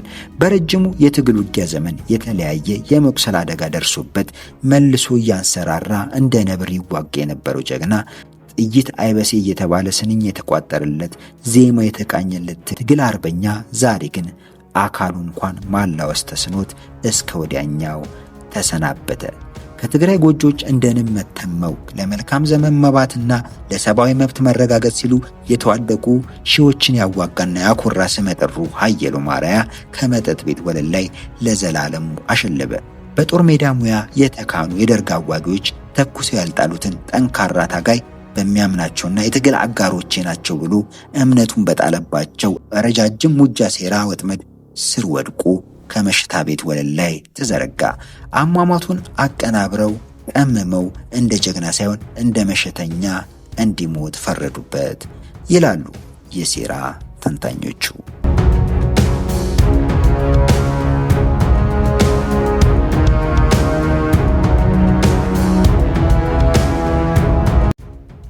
የሴራ ተንታኞቹ ሲቀጥሉም የሀየሎም ገላ መቀዝቀዙን ያረጋገጠው ነፍሰ ገዳዩ ጀሚል ያሲን በመጣበት ተመልሶ በመውጣት ጨለማ ውስጥ ተሰወረ። በእውነቱነቱ በማያሻማ መንገድ የሀየሎምን ለመገደል ጀሚል በዚያን ዕለት የተጠቀመበት ሽጉጥ ያገኘው በወቅቱ በአዲስ አበባ ፖሊስ ኮማንደር ከነበረው የህወሓት ታጋይ አራንሺ ነው ይላሉ የዚህ የጨለማው ሴራ ተንታኞች። ተራሮችን አንቀጥቅጧል ተብሎ የተሸነገለው መላው የህወሓት ታጋይ በሀየሎም ዜና እረፍት በሽብር ተናወጠ። በተለይም ስለ አሟሟቱ የተሰራጨው ወሬ የሰራዊቱን አከርካሪ ዘልቆ በሚሰረስር ምሬት ድንጋጤ ፈጠረ። ብዙ ታጋዮች የፍጻሜውን ደውል ያስተጋባ መሰላቸው። የተፈጠረው ድንጋጤና መሸበር ለማርገብ ሲባል ነፍሰ ገዳዩ ኤርትራ ተወልዶ አደገ እንጂ ትውልዱ ትግራይ ነው የሚለው ወሬ በአንድ አቅጣጫ በማናፈስ በሌላ በኩል ደግሞ በክንፈ ገብረ መድህንና ጌታቸው አሰፋ ትዕዛዝ በርካታ ኤርትራውያንን እየተከበቡ እስር ቤት ተወረወሩ። አያውና ዳውላው ለነክንፈና ጌታቸው ሚስጥር ባይሆኑም ዱላቸውን ግን ዳውላው ላይ አዘነቡበት። ከዱላው ለጊዜው ያመለጠው ጀሚል ተልእኮውን አጠናቆ ሲያበቃ አስቀድሞ በተሰጠው መመሪያ መሰረት ኤርትራ ኤምባሲ ገብቶ ተሸሸገ፣ መሸገ ይላሉ። ጉዳዩን ለመያዝ አሰሳ የወጣው የነክንፈ ቡድን በሞቀ ክትትል ላይ መሆኑን ታፍሰው እስር ቤት እየታጎሩ ያሉትን ኤርትራውያንን አሃዝ በማስጣቀስ እያመለከተ ነው። በማግስቱ ደግሞ ቀደም ሲል ከኤርትራ የመጣው የግድያ አቀነባባሪ ወዲ ዑመር በሹፌርነት እንዲያገለግል ተመድቦ የነበረው የጌታቸው አሰፋ አማች ብርሃኔ በኢትዮጵያ አየር መንገድ ተጭኖ ወደ ጀርመን ለእረፍት እንዲሄድ ሽኝት ተደረገለት። ብርሃኔ እረፍት አድርግ በሚል ጀርመን እንዲሄድ አማቹ የአውሮፕላን ትኬት ስጦታ ሲያበረክትለት ጉዳዩ ድንገተኛ ቢሆንበትም ሳያመነታ ተቀብሎ ወደ ኮሎኝ ተጓዘ። ሀየሎም በተገደለ ሁለተኛ ቀን ከህወሓት ደህንነት ጆሮ የገባ ሰበር መረጃ እንዳመለከተው ነፍሰ ገዳዩ ጀሚል ያሲን በኤርትራ ኤምባሲ ተሸሽጎ ይገኛል የሚል ነበር። ኋላ እንደታየው ስለ እስረኛው አያያዝ ከኤርትራ ሹማምንት ጋር ምክክር ከተደረገ በኋላ ጀሚል ያሲን ለኢትዮጵያ ፖሊስ ተላልፎ ተሰጠ።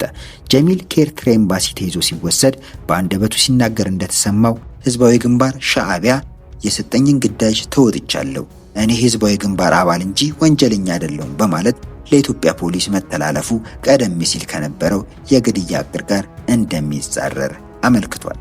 ጀሚል ያሲን በቁጥጥር ስር ከዋለበት ቀን አንስቶ ለሚቀጥሉት 2 ዓመታት ማለትም እስከ ተረሸነበት ቀን ድረስ ከማንኛውም እስረኛ ወይንም ጠያቂ ጋር ሳይገናኝ በጥብቅ ጥበቃ ስር እንዲቆይ ተደርጓል። የተረሸነው ኤርትራ በትግራይ በኩል ወታደራዊ ጥቃት ከሰነዘረች በኋላ ነው ይሉናል።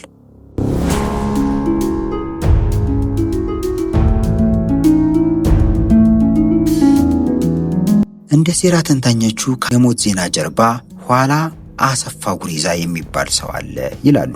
አሰፋ ጉሬዛ በህወሓት ድርጅት ውስጥ ለረጅም ዘመን በደህንነት ስራ የቆየ ከህወሓት አፈነገጡ የተባሉ አባላትን እና እስረኞችን በማሰቃየት እና በመግደል ዝነኛ በሆነው የበረሃ እስር ቤት አባል የነበረ ነው።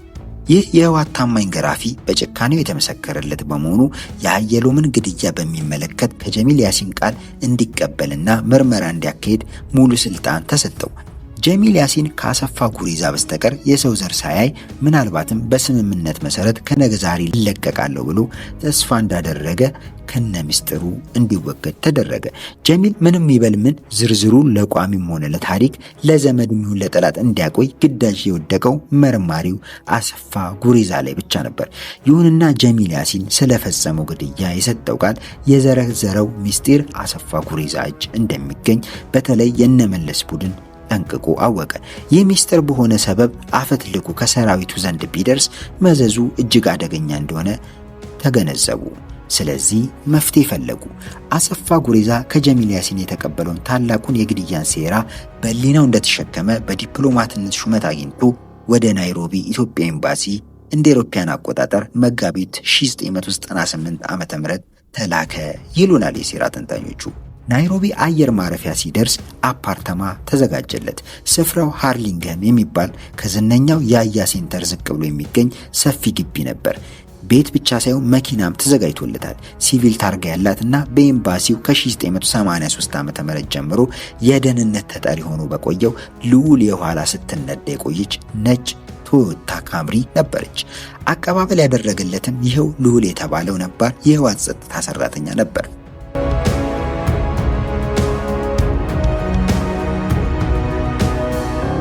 ሴራ ተንታኞቹ ሌላኛው የግድያው ሴራ ተሳታፊ ነው የሚሉት ልዑል የዋላን ነው። ልዑል በትግራይ አክሱም አካባቢ ተወላጅ ሲሆን በ1970ዎቹ ዓመታት ህወሓት ጋር ክፍሊ ህዝቢ በተሰኘው ውስጥ መቀላቀሉን ይናገራል።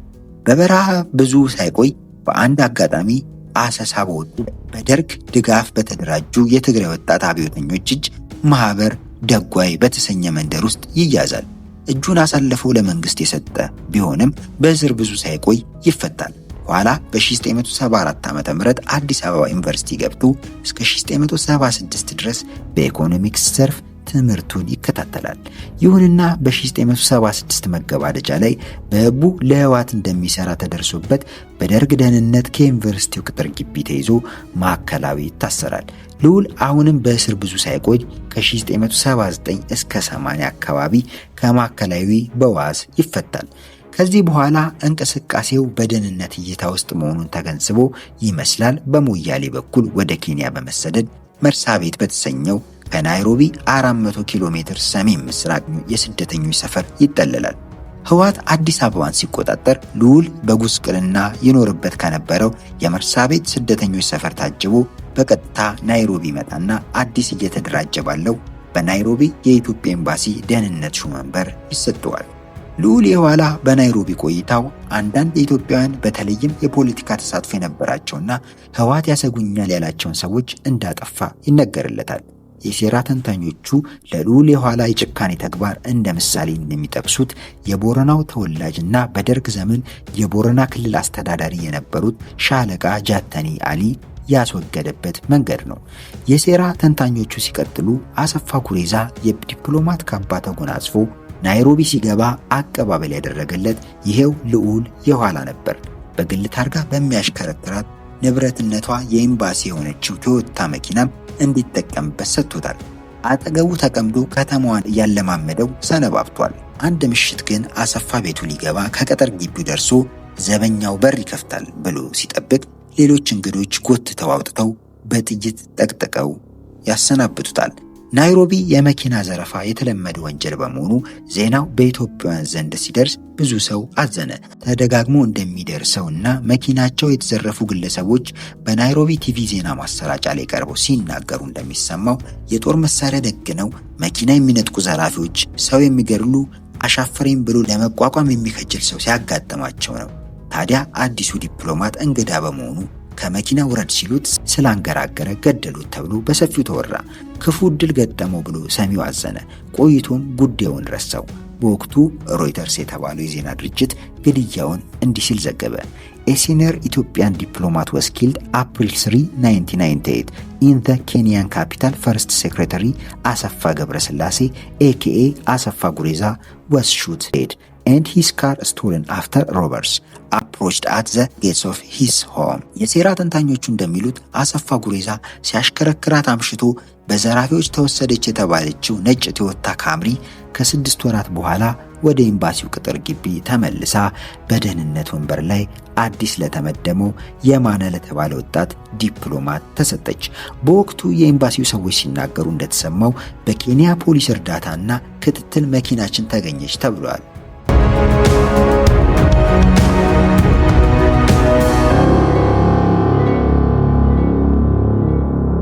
አሁንም ጉዳዩን የጠረጠረ ማንም የለም። በንቅዘት ዝናን ያተረፈው የኬንያ ፖሊስ አንድን መኪና 6 ወር ሙሉ ሲያሳድድ ነበር። ሀገሪቱን ለሚያውቅ የሚዋጥ ነገር አልሆነም።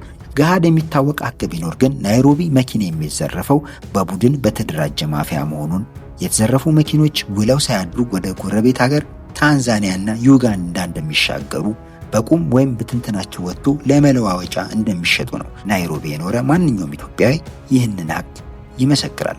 የተዘረፈ መኪና መልሶ ይገኛል ማለት ከቶ ዘበት ነው ይላሉ። ለአሰፋ ጉሬዛ ሞት መነሻ የሆነችው ካምሪ ግን ታምር ሰርታ መልሳ መንገድ ላይ ወጣች። አሰፋ ገብረስላሴ ወይም አሰፋ ጉሬዛ ለዚህ ዕጣ ፈንታ በቅቷል የሚሉት አሰፋ ምስጢር መቋጠር የማይሆንለት፣ በተለይ ሞቅ ሲለው የገረፈውንም ያስገረፈውንም የገደለውንም ሁሉ በስም እየጠራ እንደሚዘከስግ ስለታመነ ነው።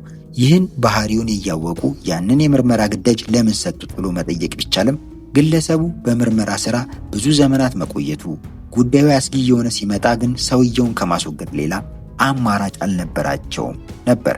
ነገር ግን ይላሉ የሀየሎ ማርያ ግድያ ሴራ ተንታኙ፣ አሰፋ ጉሬዛ ከተገደለ ከ1 ወር በኋላ ደግሞ የተፈራው ደረሰ።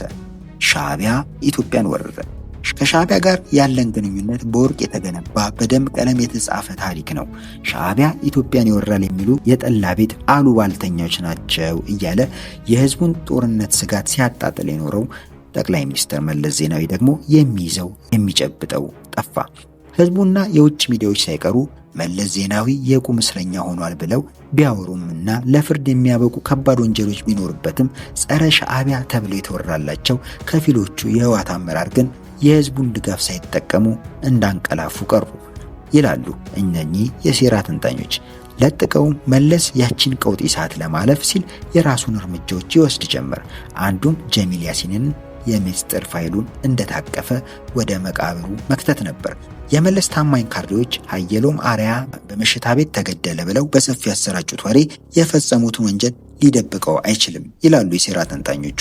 ይህም ተባለያ ያ ስንት ተራራዎችን በመድፍና በሞርታር ቅንቡል ያንቀጠቀጠው ከስንት ኃይላት ጋር ተጋፍጦ አንዳችም ሳይሆን ከትግራይ ሰንሰለታማ ተራሮች እስከ መዲናይቱ አዲስ አበባ በድል አድራጊነት የተጓዘው ከህወሓት አመራሮች ሁሉ ለሀገሩ ፍቅር አለው የተባለው ያ የጦር መሐንዲስ፣ ያ የጦር ታክቲሽያን፣ ያ የጦር ስትራቴጂስት በአምባራስ ሆቴል መግቢያ ላይ የእሳት እራት ሆነ። ታሪኩም እንዲህ ባለ ሁኔታ ተፈጸመ።